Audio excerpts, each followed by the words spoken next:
శృంగారం, ఎదురోడు చేస్తే విచారం అన్న వార్తకి ఇది సజీవ సాక్ష్యం.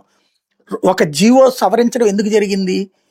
ప్రభుత్వ ఉద్యోగులకి ఇప్పుడు జనవరి 1, 2024 నుంచి రావాల్సిన బకాయిలు తర్వాత ఇప్పుడు అది ఆ డిఏ అమలు చేస్తున్నారు వచ్చే జీతంలో. ఈ మధ్యలో ఉన్న ఈ 21 నెలల బకాయిలు ఉన్నాయి కదా, వీటిని ఉద్యోగం రిటైర్ అయినాక వేస్తాము అన్నటువంటి పాయింట్ చెప్తే ఉద్యోగులు పెద్ద ఎత్తున ఆగ్రహం, ఆవేశం, ఆందోళన వ్యక్తం చేశారు.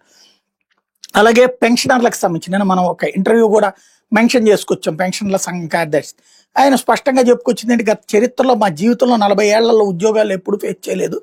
ఇదేంటి వాళ్ళ పెన్షన్లు ఇప్పుడు రావాల్సిన డిఏ బకాయిల్ని 2027లో 12 వాయిదాల్లో ఇస్తామని చెప్పడం, దాన్ని వాళ్ళు నిలదీసినటువంటి అవి రెండిటిది జరిగిన తర్వాత ఇక్కడ ప్రభుత్వం మీద ఒత్తిడి రావడంతో ప్రభుత్వం తన తప్పుని సరిదిద్దుకునే ప్రయత్నంలో కొన్ని మార్పులు చేసుకొచ్చింది. చేసింది తప్పు, అది ఉద్యోగుల్లో ఆగ్రహం వచ్చాక సెట్ చేశారు. అదే జగన్ అయ్యి ఉంటే రచ్చ చేసి ఉండేవాళ్ళు.